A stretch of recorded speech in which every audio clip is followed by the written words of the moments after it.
The Winthrop Woman. So it was that William and Elizabeth were married in a church in the fort next day at noon by Pastor Bacchus, with Judith, Baxter, and Toby in the church.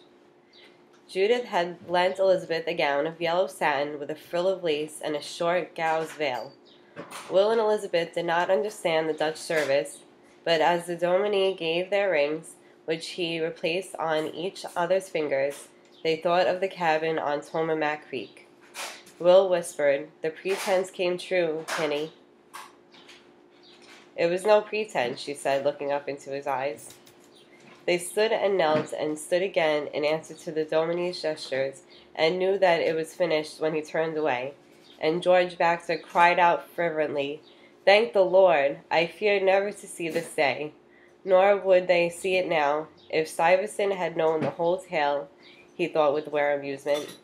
Stuyvesant had amused that because Massachusetts colony, in the person of late Governor Winthrop, and Connecticut, represented by John Jr., were Hallett partisans, all the Puritan colonies must be. He would have thought twice before reinstating a couple in disgrace with Governor Haynes. But it was done now. The Halletts were safe. "Respectability," said Will, grinning, as Baxter pumped his hand.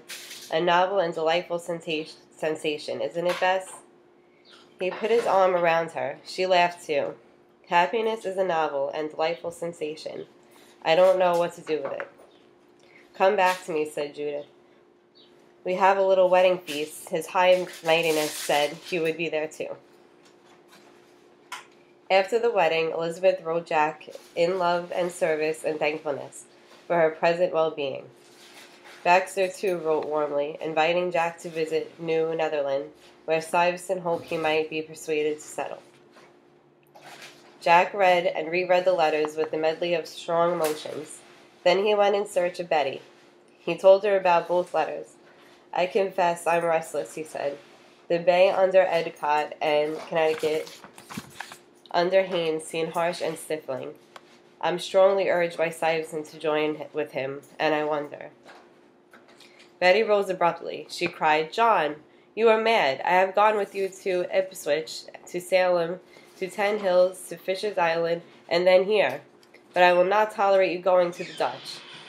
I wonder," she laced her hands slightly together, "if the strength of your attachment is to your sister, Elizabeth, is more binding than you're willing to admit." Jack's mouth tightened as he looked up at his angry wife.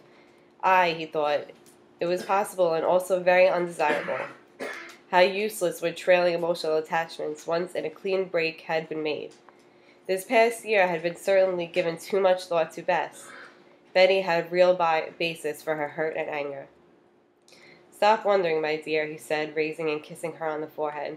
"You are an excellent wife to me, and I wish you to be content."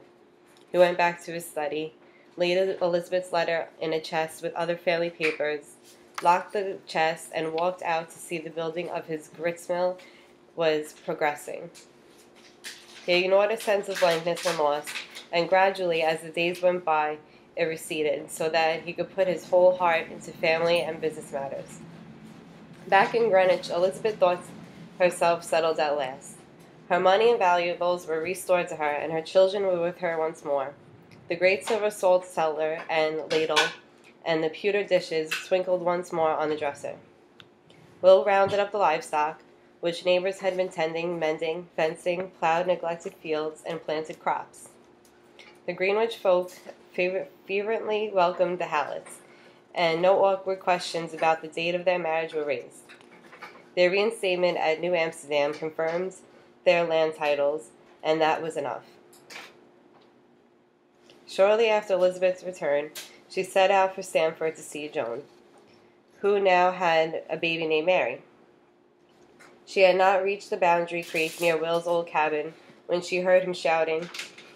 He came running through the trees, Richard Crabb stumbling after him. "Halt, Bess," he called. "You mustn't cross the boundary." Astonished, she retained the horse in. "Why, that's ridiculous now." "Nay, Miss Hallett," said Richard Crabb. "They'll grab ye fast a cat can wink his eye. Haul ye to New Haven, very like." "They couldn't," she cried. That's all finished. Not in New England, Bess, said Will. There you're not divorced, nor are we married. Creb tells me Thomas still claims your property. He was dismayed when the Dutch kept it from him. The whole of Stamford thirsts for Greenwich land, said Creb. I sometimes fear they'll be too strong for us yet. Elizabeth angrily turned the horse around. Her resentment against Thomas Lund revived and now included Joan. When Joan came to see her with the baby, it was a miserable meeting. Joan looked wan and peevish, whined a good deal, and complained of poverty. She picked up the great silver salt cellar and said, "This'll be mine when you die, won't it, Mother? Since you got it from Adam Winthrop, my Feek sisters and brothers have no right to it." "I see that you've acquired your husband's greed," said Elizabeth, "and I regret to tell you that I'll never give you anything that Thomas Loyne may enjoy." "You're hard, Mother. You usen't to be hard. Now that you're rich again, I thought you would do something for me." "Why," said Elizabeth, "if your husband had his way, I'd have been hanged.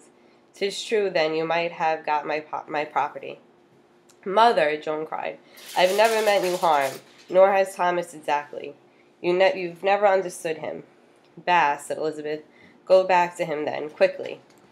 This was the beginning of a series of vexations with her children.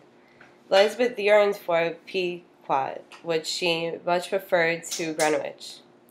Johnny and Robin were growing into noisy, quarrelsome boyhood, impatient of their mother, scornful of their sisters, a natural state, but trying.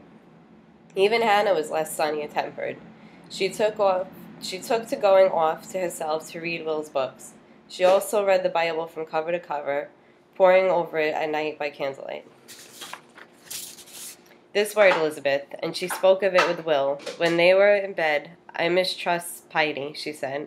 "I can't help remembering how Robert—" She stopped, never wishing the thought of Robert to intrude on them. To her surprise, Will said seriously, "Hannah has true sane knowledge of the Spirit. Leave her alone, Bess. It would be better if we had the enlightenment that child's got." "My darling, I didn't know you thought of such things." "I think of them," he said. "I feel a lack." This frightened her. She put her hands on either side of his face and kissed him. "We have each other now, and so I feel no lack. It saddens me that you do." His arms closed about her, but he did not speak for a time. Then he said in a quiet, cold tone, "Robert is back, Bess."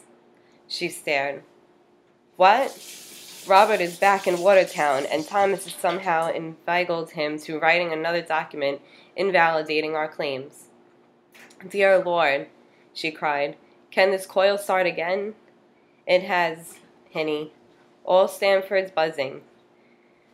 They say Robert's destitute.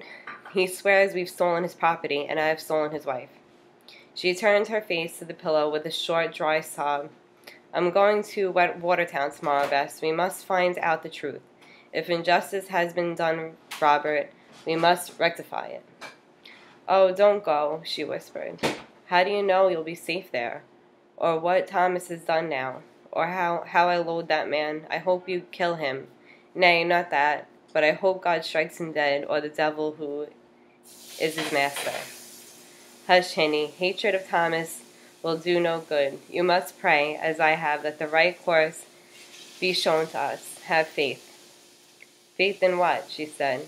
"In decency and kindness," he said. "If you think of it no loftier objects, nor am I sure that I can."